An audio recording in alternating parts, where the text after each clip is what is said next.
Brad Edwards, ESPN College Football analyst. Brad, I hope you're having a great Tuesday. Welcome into the game in Tuscaloosa.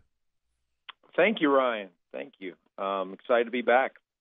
No doubt, and I want to pick your brain a couple of different things. The last time we spent time, we looked at Alabama and Clemson. I know that was a sort of, just a short, quick conversation. But as we dive a little deeper into this, what sticks out to you about this matchup? Well, I look at Alabama, and I wonder, are we trending towards something very similar to last year? Now, I've gone back and looked at – let's start with the last three SEC games that Alabama played, where on third down, Alabama had difficulty converting, and the opponents did not. And, I mean, so whether it's the LSU game, the State game, the Auburn game, all three of them were similar in that respect, which is that Alabama was having – difficulty converting in those situations. The opponents were right at a 50% clip. And the result of that, obviously, is that Alabama ran significantly fewer plays than the opponent. And it was an average of 16 per game, fewer offensive plays. And it kind of takes you back to the way last season ended, which is Clemson ultimately won that national championship game because they ran 33 more plays than Alabama did because they were able to convert on third down and Alabama was not. And kind of taking it a step further and just looking at the defensive side of it for Bama, last 6 games that Alabama has played against ranked teams, and this is going back to the Washington game, last year's national semi, Alabama in those 6 games is 25% converting on third down offensively. That's atrocious. 20 of 79. And the reason that it's so bad is that the average distance to go on third down in those 6 games has been 8.9 yards. So when you're looking at on average 3rd and 9, even if you had a great passing game, you're not going to convert a high percentage. But when that's not what you do best, like we all know is the case for Alabama, it's going to be even worse than that. And that's the way that it has been against the better opponents they've faced for the last 12 months now. And you're familiar with the old saying that the definition of insanity is continuing to do the same thing but expecting different results. And I know Nick Saban is not insane. I know he's not stupid. And so I look at this and I think, okay, he has to try something new. What is he going to do? Because he's way too smart and has won way too many games to be the kind of guy who's going to go out there and try to do the same thing against Clemson that he did against Auburn, the same thing that he did against Clemson last year, and expect that this time it's going to work. So there has to be some sort of change-up offensively. I don't know what it's going to be. So you said 20. I want to make sure I've got this stat because I heard the numbers. And all right, so last 6 games against ranked opponents, he's 20 and 79 in third downs. 20 of 79, 25% conversions. Yeah. What's college football average? I'm just curious. I mean, what's a good number? I could actually find that for you pretty quickly. Okay. I do know that 25% for a team over the course of the entire season would be one of the worst. In the country. Let's see. Let me pull it up right now while we're talking here. So 2017 season. The national average converting on third down is 39.5%. Okay, for this season, 25% would be dead last. If that had been the rate for the entire season, you would be dead last in the FBS out of 130 teams. So look, we're talking about the Washington and Clemson games in last year's playoff, the Florida State game this year, and then the LSU State and Auburn games last month. And look, and over that span, I would say probably the next best defensive front Alabama has faced outside of those 6 games was Texas A&M, and I believe they were 4 of 14 on third down in that game, so barely better than 25% in that one. So I mean, there's a theme here. There's a trend, which is when they play above average defensive fronts, they have really struggled to convert on third down. And the reason is because they're not doing well enough on first and second down. I mean, fortunately for them, they've made enough big plays, enough long touchdowns on first and second downs that they haven't always had to convert to keep drives going. But at a certain point, in order to get enough points to win, you're going to have to move the chains on third down, and that kind of starts with having more third and threes than you have third and nines. Brad, is this the best defense that they would have played in those 6 games? The best defensive front for sure. Look, as good as Auburn is, I still think that Clemson's front 7 is better. So I think it's more of a challenge. I think Auburn's better in the secondary than Clemson. I mean, if you're going to go after Clemson, that's where it has to be, and that's what's kind of unfortunate for Alabama about the matchup is that it has not been their strength. Is being able to pick on a secondary. So I think the question kind of becomes, what can they change? At this point, what can you actually do that's different? And while I think most people would say you're not going to make a living for 4 quarters trying to run against that Clemson front, I do go back to last year's game, and I remember having come away from the game thinking, Alabama should have run the ball a lot more, especially how poorly they were throwing in that game. You just wondered, why didn't they run the ball more? And I believe, looking it up the morning after the game, there was only one time in the entire game that they ran the ball on 3 consecutive offensive plays. And you got to think that unless their answer is to come out and throw the ball a lot more on first down, something like that. But even then, there's that risk, because if you throw incomplete on first down, now you're looking at 2nd and 10, and you're probably punting at that point if you're not gaining yards on first down. But I wonder, are they going to try something they didn't try last year, which is just say, hey, we're going to go out and run the ball 8 straight plays. And, if it ends up resulting in 2 straight 3 and outs, and then, end up throwing incomplete on 3rd and long, and then, then you give up that and try something else. But that was one thing that I don't think that they ever really committed to in last year's game against Clemson, was that just going to keep running it until they proved that they could stop it. And obviously, especially in the first half with Scarborough, before Scarborough got hurt, they had much better success running the ball than anybody had really had against Clemson. Now, is Alabama's offensive line this year as good as last year's? I don't think it quite is. But once again, given their personnel and what those guys do best, I don't think the answer is to go out there and try to throw the ball all over them, because I think that's got much less chance of succeeding than going out there and really committing to the run. Brad, you've kind of made that alarming stat. I mean that one just grabbed me. Like it's pretty amazing. I mean, to kind of put it in perspective. Okay, if basically help me answer the question. Alabama wins the game against Clemson by doing what, according to Brad Edwards? Well, I think it starts with, taking some pressure off that offense to have to score 30-something points like they had to last year. So I think the defense has to play better.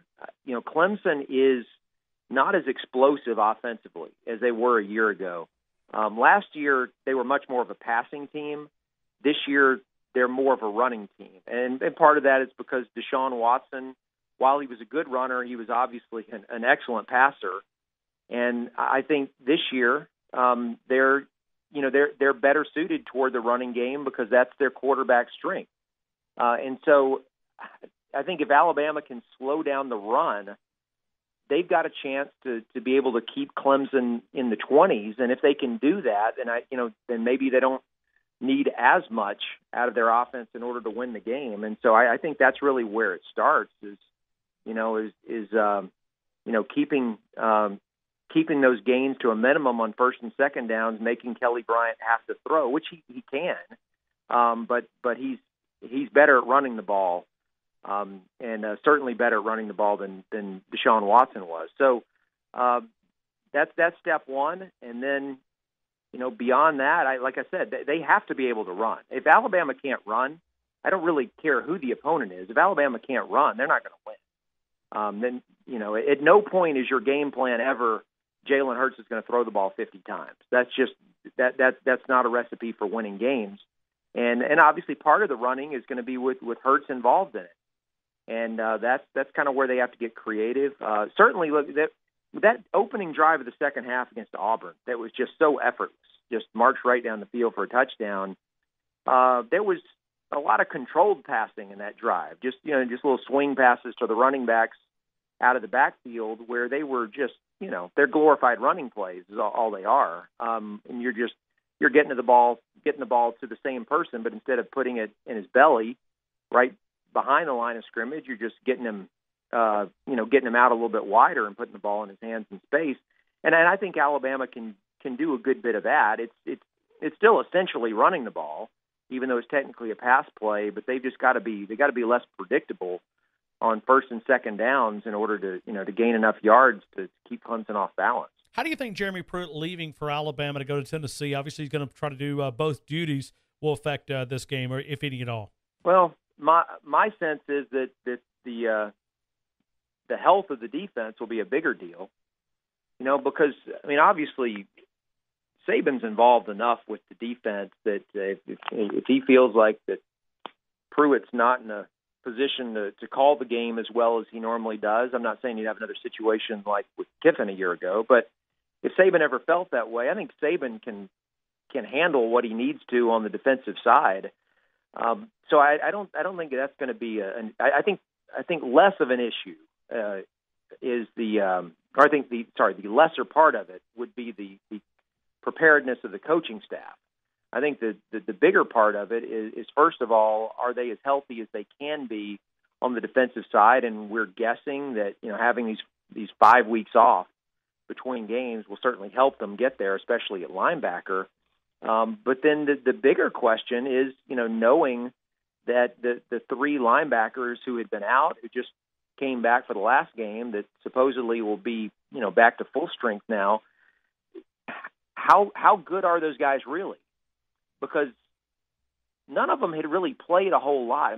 None of those guys were an instrumental part of last season's defense.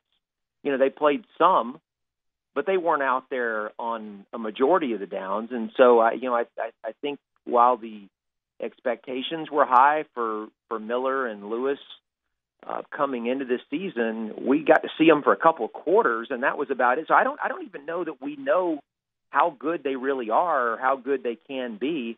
I think Alabama fans are hoping that they're as good as the guys who started on last year's defense, but I think that's probably a little unrealistic. And especially when you consider, how little they've actually played at this point. And so that to me is the big question, is just even at full strength, how good is this team on defense, even if they're filling all their assignments, they're not making mental errors, even if they're in the right places, are they still good enough to make all the plays? And we'll see. We'll see, because Clemson is a good offensive team. So it sounds like, just by listening to what you're saying, if you're an Alabama fan out there, you should be more concerned about the offense than you should be the defense. Yeah, look, I think the defense is what it is, which is that they're a good unit, but they are not as good as last year's defense was. And we saw what last year's defense did for the first three quarters against Clemson, which is about as well as anyone could ever do against an offense that talented. And yet we saw them wear down in the fourth quarter to the point where they just couldn't get stops when they needed to. And what that tells me is that there's absolutely no chance that this year's defense is going to be able to get stops if they get worn down. And so, yes, it is on the offense to stay on the field longer and to be able to generate points to keep from putting that kind of pressure on this year's defense. Last year's defense was good enough that they hung in there for as long as they could have been expected to, and even then it ended up being too long, to be able to ask them to get one more stop. But but this year they cannot be. Now I'll go this far. Not only can they not be minus 33 in offensive plays, I don't think they can be minus 15 in offensive plays this year and expect to win the game. They have to do a much better job of moving the ball and just consistently generating offense. Even if they end up, picking up 2 first downs, getting to midfield and punting, that's much better than going 3 and out like they seem to be doing on most of the possessions in last year's Clemson game. Hey, Brad, let's go back to Oklahoma and Georgia just for a couple of minutes. I know you've had a week to dive into the numbers. Anything stick out to you from that perspective, Oklahoma and Georgia? Yeah, what sticks out at me is that Georgia's style of offense, which isn't a whole lot different from what Alabama does, just in terms of running with power, is so different from what Oklahoma sees in conference play. Georgia is second in the nation in rushing yards per game after contact. They have 110 rush yards per game after contact, which is just something that you expect from a team that's very physical, from having big backs who can break tackles and do that frequently. That's who Georgia is, and we all know that. We've watched them play. We've seen Alabama play a similar style, for years where you rely on that, and then you just kind of use play action off of that to make some big plays in the passing game.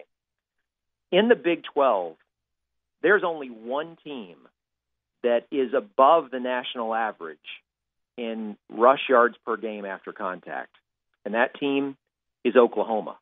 Wow. So the 9 teams they played in conference, and let's say 10 games because they played TCU twice, are all against teams that are nowhere close to what Georgia is in terms of running the football.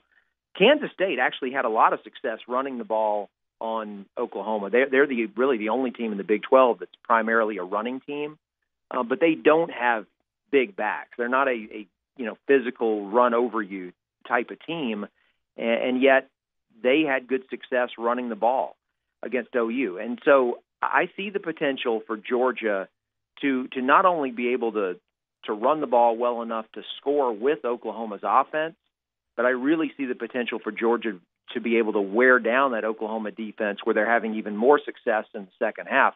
And while I'm certainly not writing off the possibility of Oklahoma outscoring Georgia, I think more so than any game Oklahoma's played this season, it is imperative for them to be ahead at halftime. Because if Georgia's having success running the ball, they're going to have more and more success with every possession of the second half as Oklahoma's defense just gets more and more tired. And so I think the last thing Oklahoma can afford is to be down at halftime and have Georgia just continue to possess the ball for long stretches, because what that will do is it will keep Baker Mayfield on the sideline for longer and longer.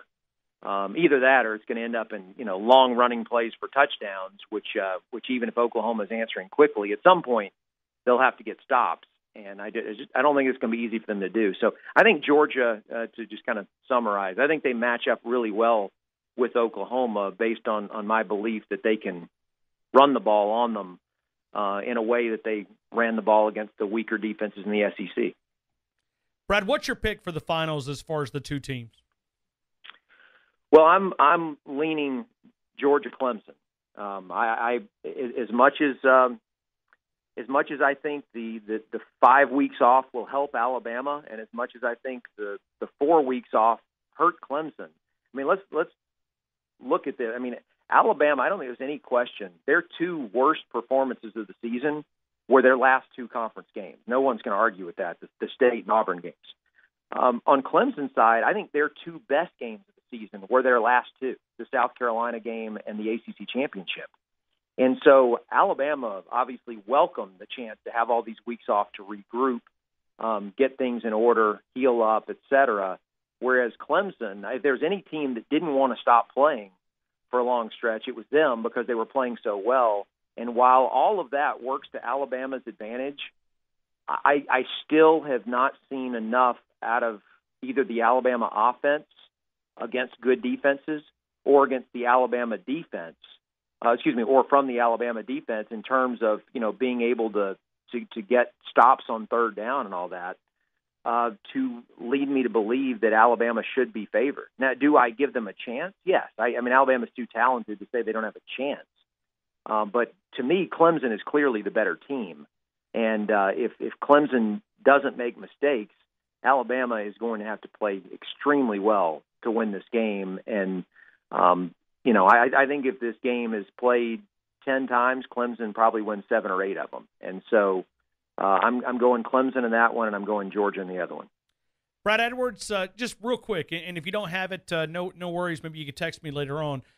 In those games that you were talking about offensively, they've not been very good at getting off the field on third down either on the defensive side of the football. Do you even have that number as well? Yeah, that was what I was looking on, the very first number that I gave to you, which was I guess I just got blown away by the 20 out of 79. So I didn't give it to you the last 6. The bigger number as far as the defensive side of it, because they were pretty good on third down defensively against Washington and then also against Florida State. But the last 3 SEC games, so the LSU, State, and Auburn games, those teams were 26 of 52, right at 50%, 50% on the nose on third down.